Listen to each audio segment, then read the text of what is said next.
Hey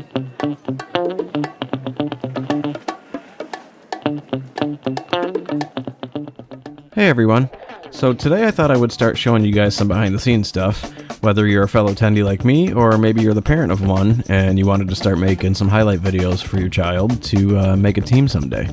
But anyways, today I wanted to get into color grading and how I change the color in my video clips.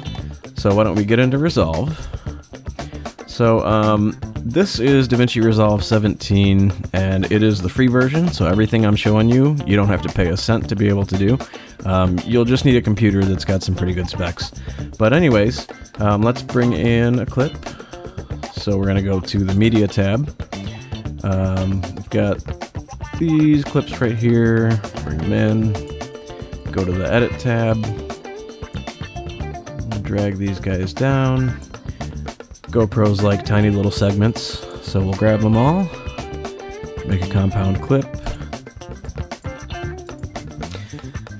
So what I'll be looking for is a pretty wide shot of the ice with at least me or a teammate in there with the red and yellow jersey. We're going to go down to the color tab here. First, a little bit about the layout of DaVinci. You've got the controls here, a waveform that shows you a graphical readout of what the light and color is doing. Over here in the controls, at the top part you've got your white balance, temperature. At the bottom you've got color boost, shadows, highlights, saturation. But the major thing is the color wheels here. First thing when I look at this image, I shoot in a flat profile, so that's why it looks, well, a bit flat. It just gives you a little bit more leeway to change things and not lose detail. I look at the waveform and I see a bunch of room here above and a bunch of room below. First off, these areas here that are going above the top line, those are your light fixtures, and there's no detail in a light bulb, so we're not worried that those are blown out. But with the color wheels, you've got lift, which is your blacks, gamma, which is your mid-range, and gain, which is your top end. So first off, I'm going to take the gain and pull everything up close to that top line. The lift I'll take down to where those are just barely touching the bottom line to get the blacks nice and crispy. And overall, I think the image looks a bit dark, so I'll bring the midtones up a little bit. Those are pretty easy values to see what I want. Also, shooting in flat, I know that there's no contrast and hardly any saturation, so I'll add some of that.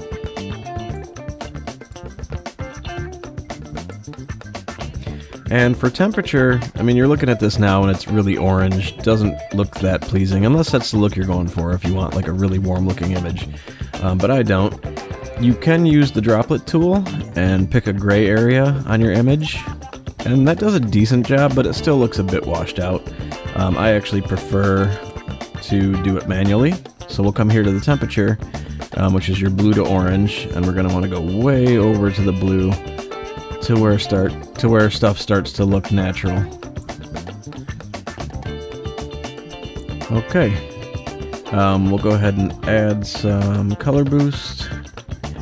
The shadows I want to bring up, and we want to bring the highlights down a bit so you maintain the detail on the ice surface. That's a really easy thing to blow out.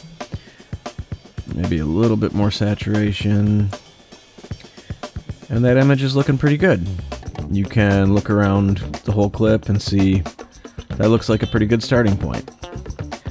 So this is what I would do for a brand new camera, a brand new angle, or let's say a different rank that I've never filmed in before, so that I could get a good starting point to make the clip look how I want it to. Next, what I'll show you is a pretty powerful tool in DaVinci, and that is called a power grade. So what we had just done, let's say we really like this look and we wanted to apply it to future video clips. All we have to do is right-click on the preview here and grab a still. Then when it gives you the still image in the gallery, we'll right-click on that and we'll export it. I've already got this to the folder that has my power grade saved, so we'll just call this one New Grade.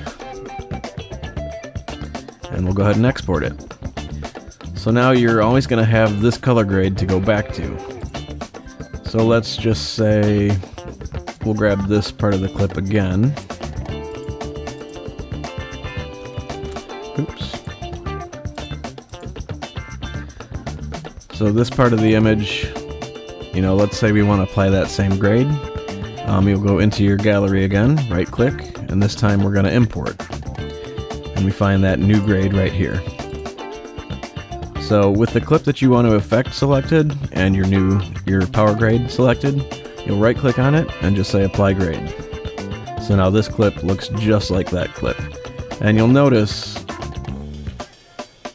this little box, when it's not highlighted, there's no changes that have been done to that clip yet. So let's go ahead and reapply that. And it looks pretty good. One other thing I'll show you, I guess, is my version of the color grade. Why don't we grab a different file? So this first one I'm going to leave unaffected. The second one, I will show you the new grade. So we'll select that one. And I'm going to bring in my Hero 3 log profile, power grade, and we'll go ahead and apply that one. So you can see the difference between the original and how my footage looks when it's ready to go into the video project. So yeah, this really just saves me a heck of a lot of time every time I bring in new footage. And you know, it's just repeatable. You don't have to go through that whole process every time. So that's what I do for color, guys. I'm hoping this is going to be the first of many videos where I show the behind the scenes stuff. If you guys have any questions about Resolve or, you know, editing topics that you want me to cover in a video, I'm no expert by any means, but I'm definitely willing to share any tips and tricks that I've learned along the way. So thanks for tuning in, and I'll see you guys on the ice.